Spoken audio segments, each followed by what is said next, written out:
Good morning students. हम लोग thermodynamics में एंट्रोपी के बारे में पढ़ रहे हैं। तो आज हम ये देखेंगे कि एंट्रोपी को ताप और आयतन के फलन के रूप में किस प्रकार से समझ सकते हैं। एंड आज का टॉपिक है हमारा एंट्रोपी ताप व आयतन के फलन के रूप में। Entropy as a function of temperature and volume. अब हम जानते हैं कि एंट्रोपी को प्रभावित करने वाले कारक क्या हैं? ताप, आयतन और दाब। इनमें से दो ही कारक स्वतंत्र रूप से परिवर्तित हो सकते हैं। They are only two independent variable. तो यहाँ हम लेते हैं कि परिवर्तनशील कारक वेरिएबल फैक्टर्स कौन कौन से हैं? ताप और आयतन। हम ये देखेंगे कि ताप और आयतन में परिवर्तित होने से एंट्रोपी किस तरीके से परिवर्तित होती है। तो हमने माना एंट्रोपी निर्भर करती है ताप पर और आयतन पर। इसको हम किस तरीके से लिख सकते हैं? S is equal to function of T, V, temperature and volume. अब अगर हम एंट्रोपी में होने वाला सूक्ष्म परिवर्तन निकालना चाहें तो क्या होगा? DS बराबर दो कारकों में से पहले हम डिफरेंशिएट करेंगे एक कारक के सापेक्ष, दूसरे को कांस्टेंट रखेंगे, फिर दूसरे के सापेक्ष करेंगे और पहले को कांस्टेंट रखेंगे। तो यहाँ हमने पहले T के साथ किया तो del S upon del T, constant क्या रखा? V dt plus del S upon del V, constant क्या है? T n into dV। This is equation number 1। ds is equal to del S upon del T at constant volume dt plus del S upon del V at constant T dV।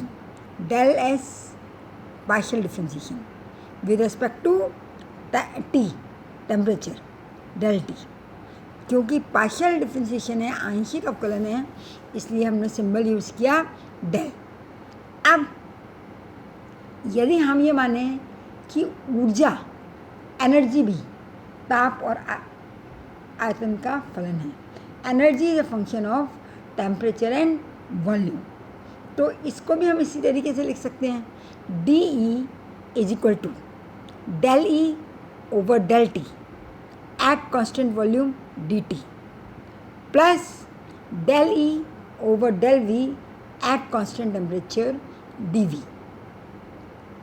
अब हम ये जानते हैं कि del E over del T at constant volume यानी ताप के साथ ऊर्जा में परिवर्तन आयतन निश्चित आयतन पर कहलाता है CV, स्थिर आयतन पर ऊष्माधारिता CV।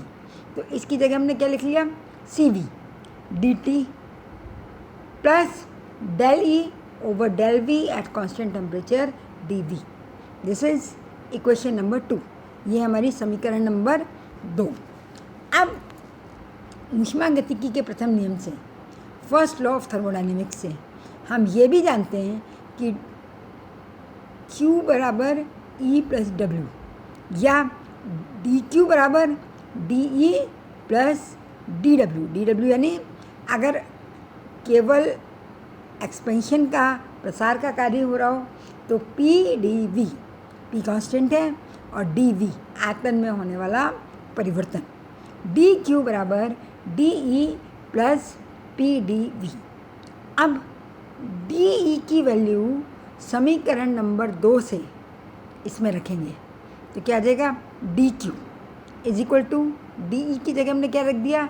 CV dt plus del E over del V at constant temperature dV।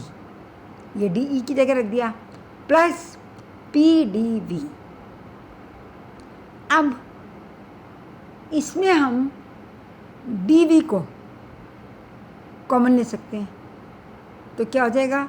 DQ is equal to CV dt, फिर ब्रैकेट के अंदर आ जाएगा del E over del V at constant temperature plus P और bracket के बाहर dV। dV इन दोनों terms में से हमने dV को कॉमन ले लिया। This is equation number 3। अब समीकरण नंबर 3।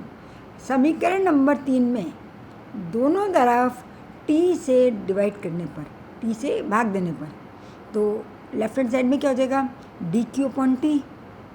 राइट हैंड साइड में दो टर्म है, बीच में प्लस है, तो दोनों ही तरफ हमें T से डिवाइड करना पड़ेगा। तो ये हो गया CV dt upon T plus 1 upon T del E over del V at constant temperature plus P bracket बंद और फिर dV। ठीक है, समझ में आ गया ना। दोनों तरफ T से डिवाइड किया, तो लेफ्ट हैंड साइड में भी T से डिवाइड किया, राइट हैंड साइड में T से डिवाइड करेंगे तो दो प्लस के पहले भी T से डिवाइड करना पड़ेगा और प्लस से के बाद भी। तो वी गेट दिस इक्वेशन। अब हम ये जानते हैं dq अपॉन T ये किसके बराबर है, ds के बराबर। फिर CV dt upon T plus 1 over T bracket में del E over del V at constant temperature plus P bracket close dV। This is equation number 4। ये क्या है, समीकरण नंबर 4। अब हम समीकरण नंबर 1 और 4 की तुलना करेंगे। देखिए समीकरण नंबर 1 कौन सा है, समीकरण number 1 ds is equal to this. समीकरण number 4 ds is equal to this. तो दोनों की लेफ्ट हैंड साइड बराबर है, इसलिए दोनों की राइट हैंड साइड भी बराबर होंगी। अब दोनों की राइट हैंड साइड देखिए, इसकी राइट हैंड साइड क्या है, del S over del T at constant volume dt plus del S over del V at constant temperature dV। ये इसके बराबर हो जाएगी, ये इक्वल हो जाएगी 1 CV dt upon T plus 1 over T bracket में del E over del V at constant temperature plus P bracket बंद dV। अब दोनों ही इक्वेशन में दो दो टर्म है, इसका मतलब है हम कह सकते हैं कि पहला टर्म पहले के बराबर है और दूसरा टर्म दूसरे के बराबर है। तो पहला टर्म क्या है, del S over del T at constant V dt। दोनों साइड से dt कैंसिल हो गया, तो क्या बचा है, दोनों साइड में लेफ्ट हैंड साइड में बचा del S over del T at constant V is equal to CV upon T। Similarly del S over del V at constant temperature dV। दोनों साइड से dV कैंसिल हो गया, ये किसके बराबर बचा, 1 अपॉन T ब्रैकेट में del E over del V at constant temperature plus P। These two equations are equation number 5 and 6। ये दो समीकरण आ गए आपके पास, समीकरण 5 और समीकरण 6। समीकरण 5 जो है वो स्थिर आयतन पर ताप के साथ एंट्रोपी में होने वाला परिवर्तन है। Equation 5 is change in entropy with temperature at constant volume. अब हम ये जानते हैं कि अगर स्थिर आयतन पर ताप के साथ एंट्रोपी में होने वाला जो परिवर्तन है उसको हम किस तरीके से लिख सकते हैं, उसको हम लिख सकते हैं delta S CV T upon dt। कहाँ से कहाँ तक, T1 से T2 तक। समाकलन या इंटीग्रेशन कहाँ से कहाँ तक, T1 से T2 तक। अब हम जानते हैं कि CV अपॉन T का मान हमेशा धनात्मक होगा। ताप बढ़ाने से स्थिर आयतन पर ऊष्माधारिता हमेशा बढ़ती है। The heat capacity at constant volume increases with increase in temperature. तो the value of CV upon T is always positive. इसलिए हम यहाँ से क्या देख सकते हैं कि डेल्टा एस का मान भी हमेशा धनात्मक आएगा। Hence at constant volume entropy increases with increase in temperature. Delta S का मान धनात्मक आएगा तो हम क्या कह सकते हैं कि ताप बढ़ने के साथ साथ एंट्रोपी बढ़ती है यदि आयतन निश्चित हो एट कांस्टेंट वॉल्यूम। निश्चित स्थिर आयतन पर ताप बढ़ाने पर एंट्रोपी के मान में वृद्धि होगी। The entropy increases with increase in temperature at constant volume. अब ताप बढ़ाने के साथ एंट्रोपी बढ़ेगी और ताप घटाने के साथ क्या होगा, एंट्रोपी घटेगी। हम जानते हैं कि जैसे जैसे टेम्परेचर बढ़ता जाएगा स्वतंत्रता की कोटि या डिग्री ऑफ मूवमेंट बढ़ता जाएगा और उसी के साथ साथ एंट्रोपी का मान भी बढ़ता जाएगा। अब स्थिर आयतन पर हमने क्या देखा, ताप बढ़ाने पर एंट्रोपी बढ़ती है। अब हम समीकरण 5 इक्वेशन नंबर 5, कौन सी समीकरण नंबर 5, दिस वन को आयतन के सापेक्ष पुनः अवकलन करेंगे। Again it is differentiated equation number 5 with respect to volume. तो क्या हो जाएगा, ये del S upon del V at constant temperature. अब ताप के सापेक्ष भी अवकलन करना है तो यह आ जाएगा del square S del V upon del V del square S upon del V del T. ये पुनः अवकलन है, डबल डिफ्रेंशिएशन है। ये किसके बराबर हो गया, 1 upon T del C V upon del V, del C V upon del V. क्यों, क्योंकि 1 अपॉन टी कांस्टेंट है, इसको डिफ्रेंशिएट किया तो आपके पास क्या आ जाएगा, del C V upon del we.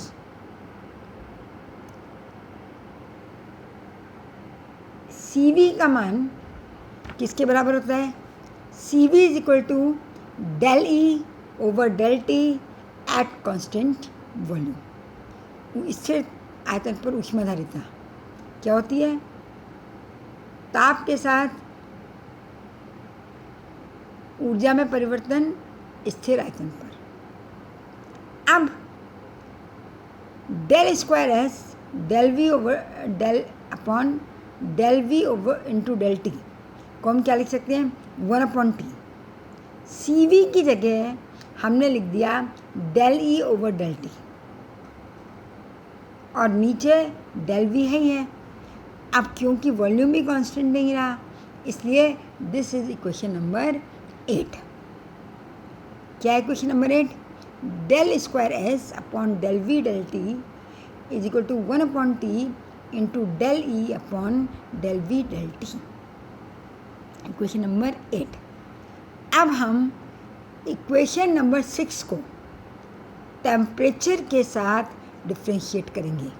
Equation number 6, सीधे इक्वेशन नंबर 6 दिस टेम्परेचर के साथ डिफ्रेंशिएट करेंगे तो क्या हो जाएगा, del square S del V del T और यहाँ पर क्या आ जाएगा 1 अपॉन टी, ब्रैकेट के अंदर आ जाएगा del square E del T del V plus del P over del T at constant volume minus 1 upon T square, bracket में del E over del V at constant temperature plus P, bracket close. This is equation number 9। क्या किया हमने, equation number 6 को temperature के respect में differentiate किया है। The equation number 6 is differentiated with respect to temperature. समीकरण 6 को ताप के सापेक्ष अवकलित किए। तो ये हमारी क्या गई, इक्वेशन नंबर 9। अब हम जानते हैं कि एंट्रोपी जो है वो अवस्था फलन है। S is a state function. तो डी एस जो है चेंज इन एंट्रोपी, ये यथातथ अवकलन जिसे हम कहते हैं एग्जैक्ट डिफरेंशियल होगा। एग्जैक्ट डिफरेंशियल क्या होता है? यदि डी एस जो है वो एग्जैक्ट डिफरेंशियल है, यथातथ अवकलन है, तो हमारे पास क्या आ जाएगा, del square S upon del V del T. ये किसके बराबर हो जाएगा? Del square S upon del T del V. यानी एंट्रोपी को पहले आयतन के सापेक्ष अवकलन करें, फिर ताप के साथ अवकलन करें, या एंट्रोपी को पहले ताप के साथ अवकलन करें फिर आयतन के साथ अवकलन करें, ये दोनों चीज़ें बराबर होती हैं। कब? जब डी एस जो है वो यथातथ अवकलन हो या एग्जैक्ट डिफरेंशियल हो। हम जानते हैं कि ये जो है एग्जैक्ट डिफरेंशियल है, इसलिए इक्वेशन नंबर 8 और 9 से लेफ़्ट हैंड साइड बराबर हैं, तो इन इक्वेशंस के राइट हैंड साइड भी बराबर होंगे, क्योंकि लेफ़्ट हैंड साइड दोनों बराबर हैं। Del square S divided by del V into del T हो, चाहे del square S upon del T into del V हो, एक ही बात है। तो हम समीकरण 8 और 9 के राइट हैंड साइड को भी एक दूसरे के बराबर लिख सकते हैं। तो हमने देखा दोनों को हमने क्या किया, एक दूसरे के बराबर पुट कर दिया। तो समीकरण 8 से क्या आया हमारे पास, 1/t into del square E upon del V del T.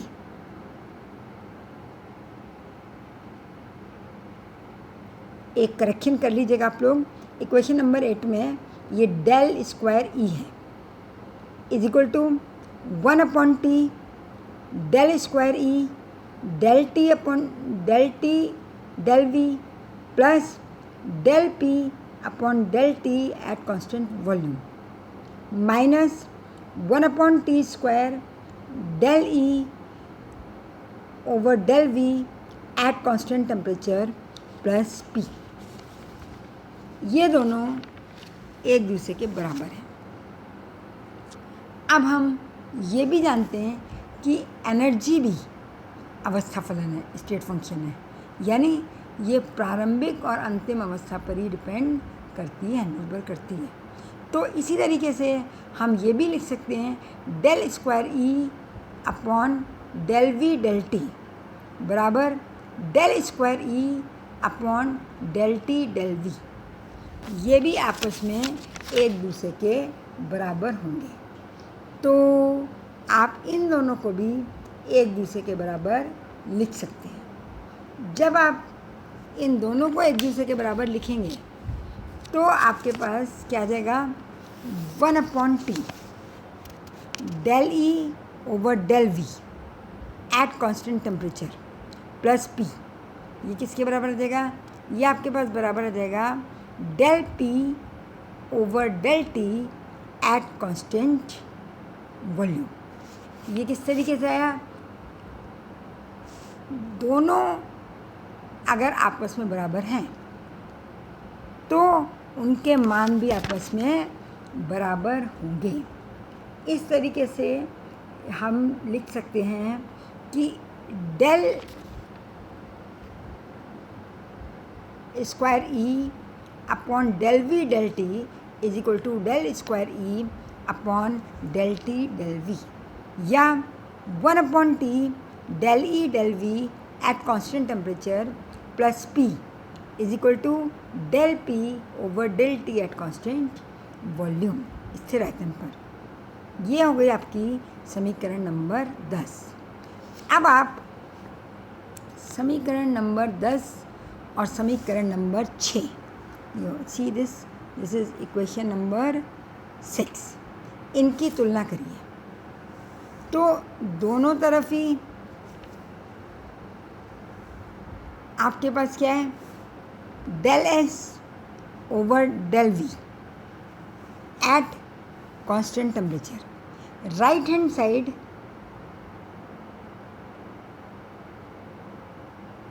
दोनों तरफ बराबर है। आप इसको रीशफल कर लेंगे तो दोनों ही में ये एक फैक्टर कॉमन है। क्या, 1/T del E over del V at constant temperature plus P. ये डेल एस इक्वेशन नंबर 6 से ये del S over del V at constant temperature के बराबर है। और इक्वेशन नंबर 10 से ये del P over del T at constant volume के बराबर है। तो हम क्या लिख सकते हैं, del S over del V at constant temperature किसके बराबर हो जाएगा, del P over del T at constant volume, स्थिर आयतन पर। ये हमारी हो गई समीकरण नंबर 11, इक्वेशन नंबर 11। अब हम इक्वेशन 5 से del S over del T at constant volume का मान समीकरण नंबर 11 में रखेंगे।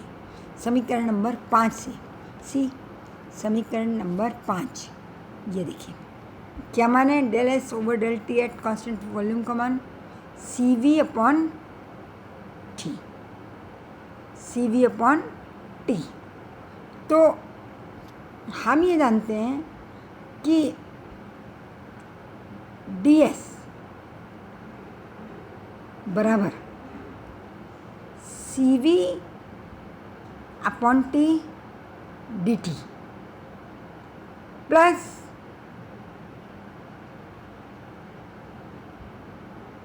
Del P upon del T at constant volume D V. ये है आपकी समीकरण नंबर 12, समीकरण नंबर 12। अब हम जानते हैं कि तापीय प्रसार गुणांक, थर्मल एक्सपेंशन कोफिशिएंट अल्फ़ा, ये बराबर होता है 1/V del V over del T at constant pressure. तो के बराबर -1/V del V over del P at constant temperature. Equation number 13 और 14। अब V जो है वो निर्भर करता है किस पे, ताप और दाब पर। V is a function of temperature and pressure. तो हम क्या लिख सकते हैं, dV। उसी तरीके से dV लिख सकते हैं, एक बार ताप के सापेक्ष दाब कांस्टेंट, दूसरी बार दाब के सापेक्ष अवकलन ताप कांस्टेंट। तो dV किसके बराबर आ जाएगा, del V over del T at constant pressure dt plus del V over del P at constant temperature dP। अब ये जो फैक्टर है del V over del T at constant pressure, ये किसके बराबर है, this is equal to alpha V। तो इसकी जगह हमने लिख दिया अल्फ़ा V dt। इसी तरीके से समीकरण 14 से, सीधे इक्वेशन 14 से क्या आ जाएगा, के वी किसके बराबर हो जाएगा, del V over del P at constant temperature. और क्योंकि माइनस साइन है इसलिए ये आ जाएगा minus K V D P. तो डी वी किसके बराबर हो गया, alpha V D T minus K V D P. अब अगर हम आयतन को निश्चित रखते हैं फॉर कांस्टेंट वॉल्यूम, स्थिर आयतन पर, तो dV का मान 0 हो जाएगा। dV का मान 0 होते ही अल्फ़ा v dt किसके बराबर हो जाएगा? ये बराबर हो जाएगा kV dP। दोनों तरफ से हम v को कैंसिल कर सकते हैं और k को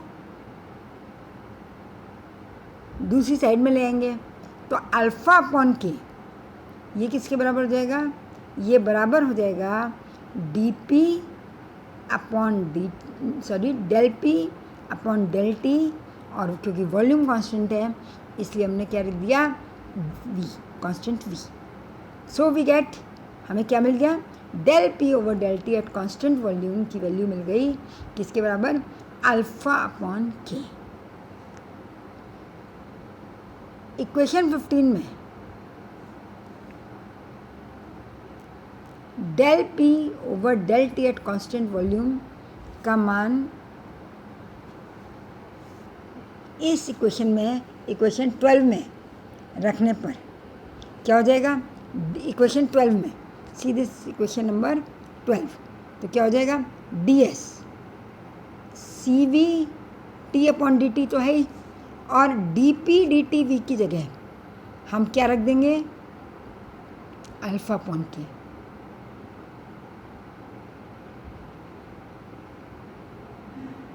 dV, this is equation number 16. This equation number 16, समीकरण नंबर 16, ये एंट्रोपी को ताप व आयतन के रूप में व्यक्त करती है। ताप में परिवर्तन कितना है? dt, और आयतन में परिवर्तन अगर कितना हो रहा है? dV, तो एंट्रोपी में होने वाला परिवर्तन होगा CV upon T dt plus alpha upon के dV। समीकरण 16 भी एंट्रोपी को ताप व आयतन के रूप में व्यक्त करती है।